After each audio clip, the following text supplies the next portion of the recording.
అశోక్ నగర్లో ఇప్పటికే చాలామంది విద్యార్థులను అరెస్ట్ చేసి వాళ్ళను చాలా అధ్వానకరమైనటువంటి పరిస్థితిలో వ్యాన్లు తరలించినటువంటి దుస్థితి మనం చూసాం. ఈ నేపథ్యంలో మనతో మాట్లాడడానికి నిరుద్యోగి జేసీ నేత రవికుమార్ ఉన్నారు. మాట్లాడించే ప్రయత్నం చేద్దాం. చెప్పండి, అత్యంత దారుణంగా విద్యార్థులను వ్యాన్లో ఎక్కించుకొని తీసుకెళ్ళారు. కనీసం ఆ పోలీస్ ఆఫీసర్ కూడా గతంలో విద్యార్థి దశ నుంచే ఆ స్టేజ్కి వెళ్ళారు. కనీసం విద్యార్థులను చూడకుండా ఆ విధంగా వివరించడం, మొత్తానికి ప్రభుత్వం కూడా నిరుద్యోగులు అంటే ఎక్కడ కూడా పట్టినట్లు వివరిస్తూ ఉంది.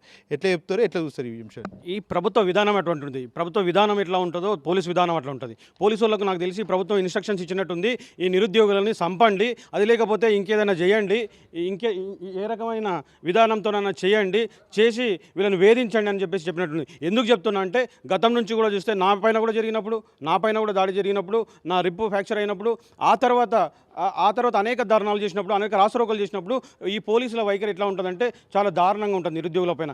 ఈ పోలీసు వ్యవస్థలో పోలీసులు గుర్తించుకోవాల్సిన, పోలీసు అన్నలు గుర్తించుకోవాల్సింది ఏంటంటే, మీరు కూడా గతంలో నిరుద్యోగులే, మీకు ఈరోజు ఉద్యోగం వచ్చిందని మీ డ్యూటీ చేస్తున్నారు. మీ డ్యూటీ చేస్తున్నారా లేకపోతే ప్రభుత్వ విధానం అనేది మాకు తెలియట్లేదు. దాంతోపాటు వీళ్ళు ఇంత కర్కశంగా ఎందుకు ప్రవర్తిస్తున్నారు? మేము అడిగింది ఫ్యూచర్ సిటీలో భాగం అడిగినామా, అది లేకపోతే హైటెక్ సిటీలో భాగం అడిగినామా, అది లేకపోతే రేవంత్ రెడ్డికి ఉన్న 2500 ఎకరాల్లో భాగం అడిగినామా? మేము అడిగింది ఒకే ఒకటి, మా ఉద్యోగాలు మాకు ఇవ్వండి నాయన, మాకు 2 లక్షల ఉద్యోగాలు ఇస్తానన్నారు. మాకు కేవలం 11,800 ఉద్యోగాలు మాత్రం ఇచ్చిండ్రు. ఇంకా దాదాపు 1,90,000 ఉద్యోగాలు మాకు బాకీ ఉన్నారు. మా బాకీ మాకు తీర్చండి అని చెప్పినాం.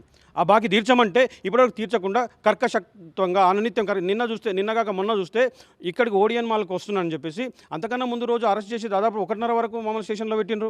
ఆ తర్వాత రిలీజ్ చేసి మళ్ళీ ఉదయం 5:30కు వచ్చి నిర్దాక్షిణ్యంగా తీసుకెళ్తా ఉన్నారు. మా రూమ్లలోకి వచ్చి, మా హాస్టల్లోకి వచ్చి తీసుకెళ్తే మేము ఏమవ్వాలి అంటే, ఈ భారతదేశంలో భారత రాజ్యాంగం ప్రకారము అడిగేది తప్ప ఇది ప్రజాప్రభుత్వం అని చెప్తా ఉన్నారు. ఎక్కడ ప్రజాప్రభుత్వం? ఎవరికి ప్రజాప్రభుత్వము? అసలు ప్రజలు కనీసం ర్యాలీ చేసుకునే స్వేచ్ఛ కూడా లేదా? దీని అన్నట్టు కూడా ఈరోజు ఇక్కడ ఉన్న మంత్రులు కానీ, ముఖ్యమంత్రి కానీ సమాధానం చెప్పాల్సిన అవసరం ఉంది. ఎందుకు సమాధానం చెప్పట్లేదు? మీరు 80,000 రోజు హాస్టల్లో ముందట పోలీసులు గస్తీ కాస్తూ ఉన్నారు, ఎవరిని కూడా బయటికి రానివ్వట్లేదు అంటూ కూడా చాలామంది విద్యార్థులు చెప్తా ఉన్నారు. నిజమేనా? అవును, నిజమే. గస్తీ కాస్తూ ఉంటారు, ప్రతి దగ్గర తిరుగుతూ ఉంటారు. నిన్న మీరు చూడండి, దిల్సుఖ్నగర్లో ఒక కవాతు చేసినట్టు దాదాపు 100 మంది పోలీసులు ఆ హాస్టల్ ముందుకు తిరుగుతూ ఉన్నారు. ఎందుకు తిరుగుతూ ఉన్నారు? మేమేమన్నా రౌడీలమా? మేమేమైనా వీధి రౌడీలమా? లేక గుండాలమా? మేము చదువుకున్న వాళ్ళము, భారత రాజ్యాంగం చదివినాం, భారత రాజకీయాలు చదివినాం, భారత ఆర్థిక వ్యవస్థ చదివినాం, భారత సామాజిక వ్యవస్థ చదివినాము. మేము ఎటువంటి చదివిన వ్యక్తి, భారత రాజకీయాలు తెలిసినటువంటి వ్యక్తి, భారత రాజ్యాంగం తెలిసినటువంటి వ్యక్తులము. మేము ఎంత ప్రొటెక్ట్ చేయాలో తెలుసు. అటువంటి వ్యక్తులపైన మీరు ఇంత దమనకాండ గురి చేస్తున్నారు. ఎందుకు ఈ దమనకాండ అంటే, వీళ్ళు చదువుకున్న వాళ్ళు కాబట్టి ఈరోజు ఇక్కడ ధర్నాలు చేస్తే, ఇక్కడ రాస్తారోకలు చేస్తే ఇది రాష్ట్రం మొత్తం అవుతుంది.